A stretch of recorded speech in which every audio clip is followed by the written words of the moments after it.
Yes.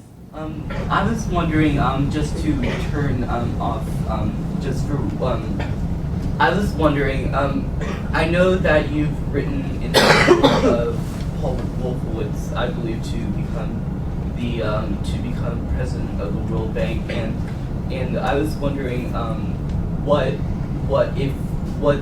things do you approve of Paul Wolfowitz as the World Bank president? It's a good question because I revised my view.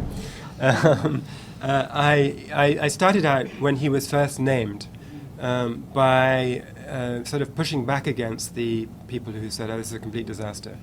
A lot of people said, especially people who hated the Iraq War, "How can you possibly do this? This is a complete disaster. This guy's totally useless."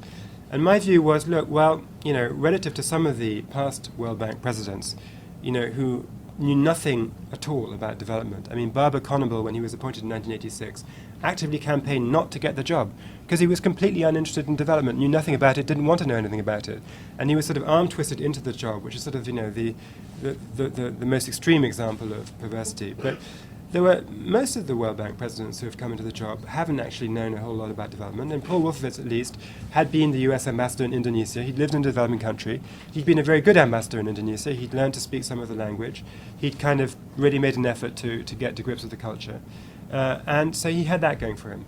He had also the fact that, he'd been the dean of SAIS. He had a kind of academic, professorial sort of manner, which I think is, in good sync with the spirit and the style of the World Bank, which is a fairly academic place in tempo.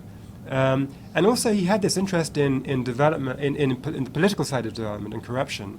And that is sort of the way development is going, is a sort of stronger appreciation that it's not just about getting the economics right, it's also about getting the politics right.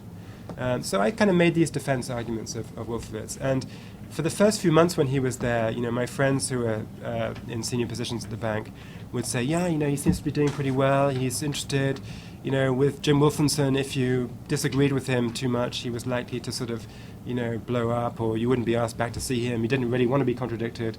With Paul Wolfowitz, he seems to really enjoy the give and take of a genuine, meaty intellectual debate. This is a guy who's really open to ideas.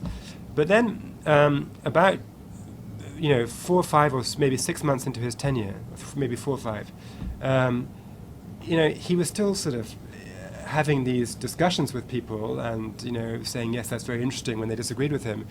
But none of it actually translated into actions that he took in his decision-making.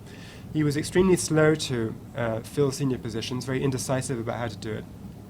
He seemed to put enormous weight on a sort of political loyalty and people who hadn't been critical of the Iraq War. He picked a fight with the popular Middle East vice president over whether to cite a World Bank office in Baghdad. He made a number of decisions where he seemed to be essentially not listening to all the experts on his staff and listening only to a kind of small coterie of people he brought in with him. So in my book, actually, in the paperback edition, I wrote a long afterword, which makes some of the points about, he knew a bit about development, but also reflects on the fact that in his past, he's a man who came to Washington in the 1970s as a foreign policy expert who was sort of an idealist, an anti-realist, an anti-Kissinger guy, at a time when Henry Kissinger was kind of it in foreign policy in Washington.